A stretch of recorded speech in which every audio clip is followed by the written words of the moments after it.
So hi and welcome back to Dice Voyeurs. This is John, and today I'm actually out again doing interviews, and I am here with Brian McMeans from Space Cadets Gaming Gaming. For those of you who might be kind of new to our website, Space Cadets Gaming Gaming is definitely Roxy and I's favorite gaming location in the Houston Metroplex area. Oh, thank you. Yeah, in fact, our wedding reception was held here. So I mean, it's been What year 2 was years. that? That's 2 years ago now. 2 years ago. Yeah, you had I'm just trying to opened up. remember. It was a couple months after you'd opened. Do we host it, or was it in the room? It was in the back room back there, and we had pizza and everything else. Okay. And so Okay. nice one evening, and yeah. Well, it sounds about. I can't remember what happened 2 days ago, so 2 years is going to be a little bit of a stretch. But no, that's good. I'm glad that you guys enjoyed it. Thank you for the kind words. Appreciate Absolutely. y'all's support.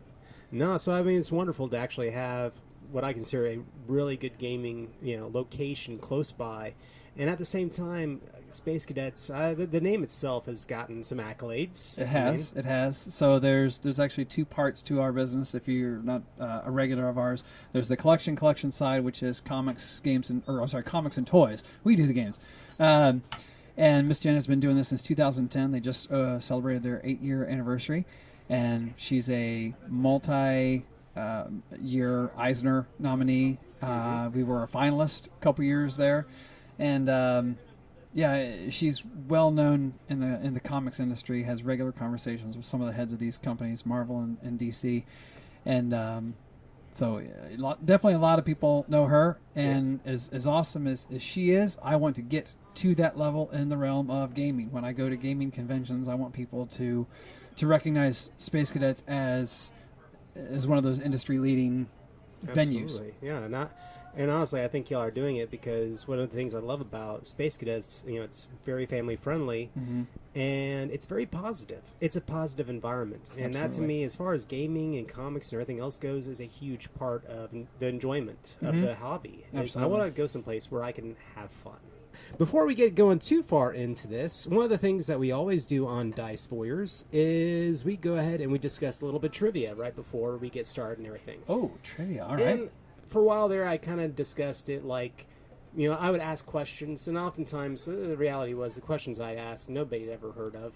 So it's one of those things where now I just try and share weird knowledge and things that we find out online about dice and dice, stuff in general in the gaming industry. Okay.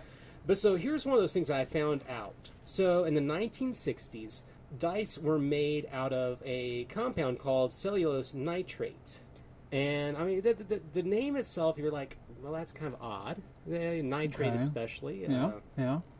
Well, it's kind of a fun thing that it would remain stable for decades. And it was, perfectly fine and perfectly wonderful dice. And then at some point in a flash, it would rapidly decompose.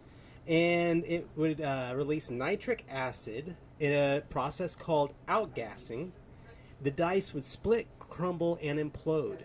And you can see these dice every so often. You can find them. They have kind of this glass appearance to them, and they look like they are. It looks like ice that has imploded in an area and broken apart. But so that's nice, interesting. Yeah, dice has been made out of so many different things throughout the years. I mean, bone. Bone. Yeah, I was gonna say bone. Ivory stone, just about everything else. Yeah, I don't know if y'all have covered it yet. The artisan dice. Oh yeah, no, we went to Indie PopCon and we sat down with one of the big dice makers in Australia. Okay. And they, Crystal Cast, all these other groups, they're now making dice out of antler, artisan woods, and different gemstones from all over. So it's kind of crazy. I did see there was a set of dice called, I think they were called Mammoth dice. And they were made, this sounds so terrible, but they were made out of fossilized materials, bones and so forth from mammoths that had been discovered. Yeah. Suffice to say, those are outside of the realm of, or outside of the price range for Space Cadets. But you think about it, it's like, who's got money to spend on a Poly 7 set of mammoth dice. But how cool would that be also? Yeah. Oh, no, there are those. It's, it's one of those things where different gaming groups and different gaming people collect that kind of thing. Mm-hmm. I myself, my biggest thing, especially like with chemicals such as hematite, I don't want to play with that at a table with the way I roll because I guarantee I'm going to chip it or break it or something. But anyway, so there's a little dice trivia to That's toss fun. out I there. like that. But so tell us a little bit about Space Cadets. I mean, what got you started in this? What was the dream when you started this place? Oh, goodness. I mean, I would say it goes back to 1994 when I was this was back in Ohio, and there's a store called Pack Rat, who actually is an Eisner winner. Okay. They're in a different city now, but they started out in my hometown of London, which is a small town. Would go in there, and that's when I got introduced to Magic. So I would go in there and just hang out with those guys. And they, I've tried to model some of what we would do after what they've done. They were always just so inclusive of everybody that came in, and I really dug that. And I was terrible at the game, but it didn't matter. They always had fun with us. We'd get to hang out. And so kind of from that moment, I was like, man, I want to have someplace like this where, because at that time in 94, I think we were just on the cusp of it's okay to be a nerd. It's okay to do nerdy things. Yeah. And so I just really kind of latched onto that. And then after college, jobs, real life, I had no business acumen at that point in my life when I came out of college. So it just wasn't ever the right time. Came down here with a family in 2008, started hanging out and working for Miss Jen in 2012. Okay. We'd bring the girls in for Pokemon, hanging out with her. Finally pestered her enough to where she gave me a job part-time. I was working 1 day a week. I was working Wednesdays for 2 hours after my normal job. And I just kind of grew and grew and grew. And then I don't remember what year it was, the first year we were doing International Tabletop Day here at the store. Okay. And Jen was doing some ordering of games. And she put a thing out there that said, if anyone's interested in running some of these demo games for Tabletop Day, here they are. I have them. I have a stack of them. So I picked up 2 or 3 of them, took them home, read the rules, and would host these open demo nights. And so started generating some interest about gaming here in the store. Because up until 2014, aside from Pokemon, Space Cadets really didn't have a gaming presence. No Magic. Had some Yu-Gi-Oh! Way early on, but some bad experiences. We won't go into that. Competitive gaming. Exactly. So there wasn't a lot of gaming to speak of. So she gave me a shot, and like I said, about 2014, we did the Tabletop Day thing, and then a couple months after that, she said, okay, you're games manager. Take it, run it. That's amazing, yeah. Brought HeroClix in, brought in X-Wing. We started carrying Magic, and just kind of grew and grew and grew from there. And eventually to where, we're taking up a fourth of the space inside the main store now. Yeah. And opened up in 2016 and still plowing along, and we've got some exciting ideas for the next couple years. Awesome. Yeah. No, I've always enjoyed the Space Cadets, and it's a big game store. I definitely want to toss out to our listeners, be sure to go by passionately.com. I'll put some pictures up of it, and it is there are bigger, but I want to say that compared to the vast majority of game stores I've been to across all the states, this is a really good sized one. And the amount of space that y'all have, you have your table set up, you have a really good selection of games and other things. I really enjoy coming in. Thank you. We try. It's there are times when like this weekend is going to be interesting because we're going to have the Sales Bazaar going on the other side, and we've got Magic Open House this weekend, and a couple other big events. So it's going to be hopefully pretty packed. And people don't really seem to mind, or if they do, I never hear about it. They're not vocal about it. We sometimes have to step over each other, but that's a good problem to have because everybody's always smiling, everyone's always laughing and having a good time. So that's what we strive for. And that's what I want. I don't want to feel like I'm going into a store where it's closed off, and there's a movie out there I don't know if you've ever seen called Gamers. I have not. And it's I'm going to look that up though. It's by a studio called The Dead Gentleman.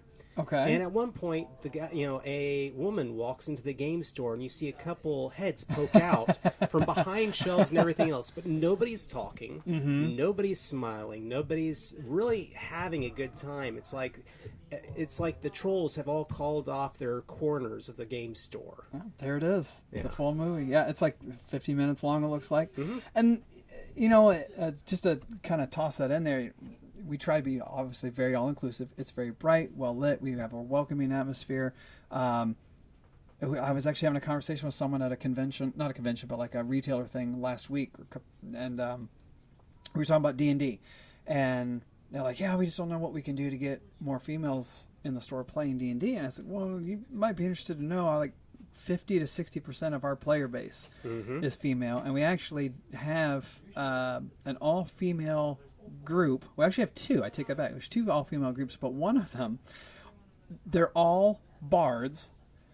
All the female players play male bards, and they are a boy band.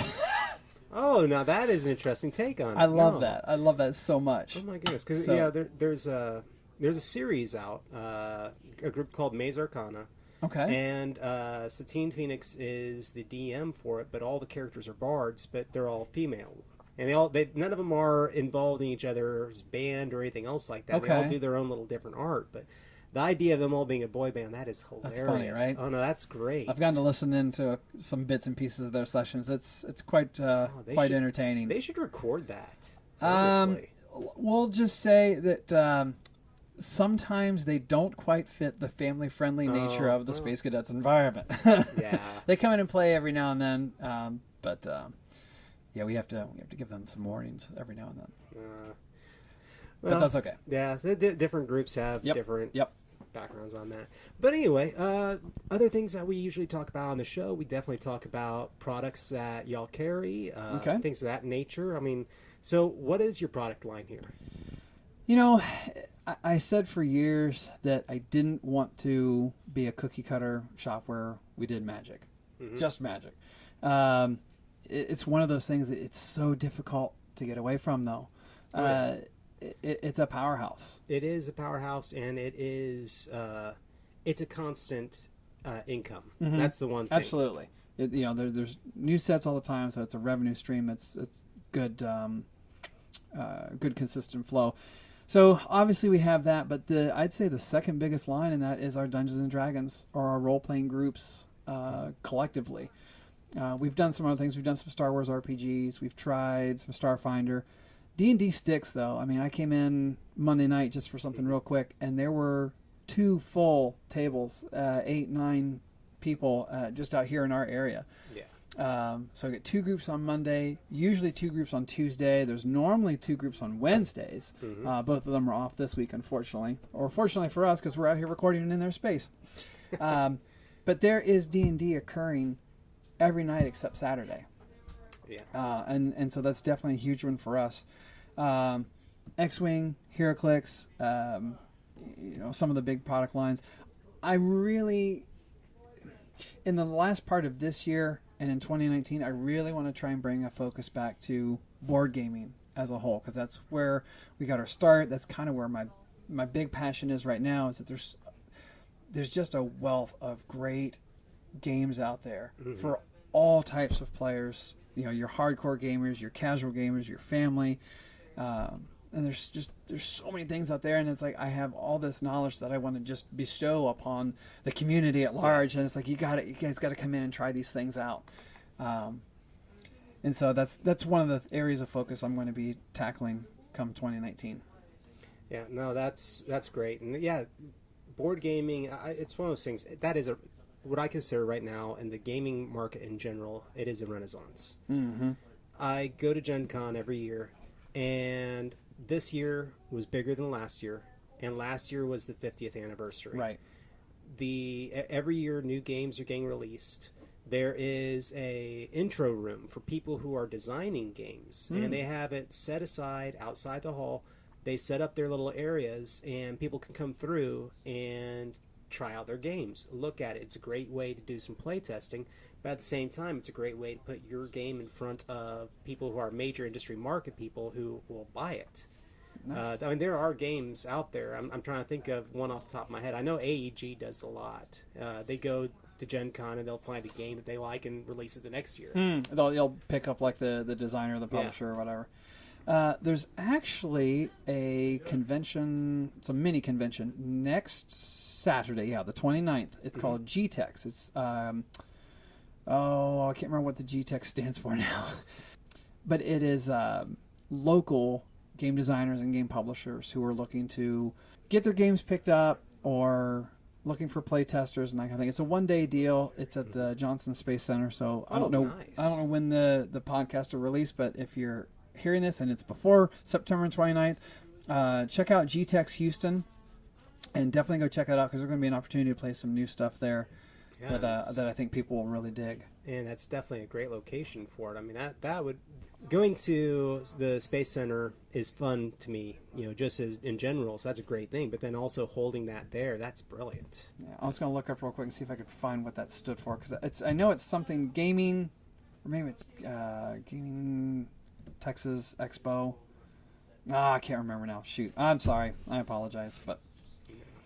No problem. But, yeah, excellent. So, but other than that... we also like to talk about different artisans and different pieces, and you actually have a dice set out here that I'm very interested in seeing. So check these out.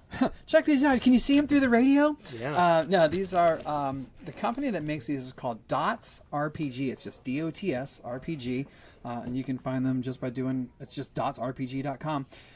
They sent us a prototype set of a standard polyhedral set of dice you'd find for a D&D or like an RPG game. So you've got your D6, the D20, a couple D6s in there actually, D8s, D12s. And what it is, there's no numbers printed on these. They are Braille. So their tagline is kind of all-inclusive gaming. Yeah. No one left out. So these are really interesting. We've got them up here at the store if you want to check them out, but like I said, it's meant for visually impaired or fully blind players who, a lot of these dice that we get, they have the numbers printed on them. Yeah. Sometimes engraved, but this makes it really nice because they probably already know the Braille system, and so they can pick these up and for me, it's like, okay, I can kind of tell what that is, but I know that the tactile sense of someone who is visually impaired, they're just going to pick these up and be able to, I rolled a 5. Yeah, and I love it. And it's kind of, for me, it's a cool return to this topic because before we released Dice Voyeurs, we did a pre-episode. And one of the things I wanted to do with my pre-episode was be sure to mention dice is, this podcasting is a auditory medium, and so it's hard to talk about things that you can see, and even more so dealing with people who are visually impaired. And so I mentioned Shapeways and different Kickstarters that have come out doing Braille games, and I did a huge shout out to Steve Jackson Games because GURPS has been released in a Braille format since it was first released. I mean, that to me is a huge thing. GURPS is not one of the most popular RPGs out there, but I have a lot of respect for them doing that. And so it's really cool to actually get to see a physical copy of Braille dice and come back to that because, gaming is for everyone. And I know a lot of people out there might be listening to this and saying, do visually impaired gamers game? Obviously, yes. If they're gamers, they're gaming, and yes, there are the implements out there for them to do such. I do want to give a huge shout out to a wonderful podcast out there called Going in Blind. It is a international podcast with all visually impaired players, and it is absolutely wonderfully produced. So definitely want to give them a shout out. Very cool. I was trying to locate earlier where these guys are located. I don't think they're local. I don't think they're Texas based. I actually was referred. A customer of ours referred them to us, and they messaged me. And they, like I said, they sent us this awesome this demo set.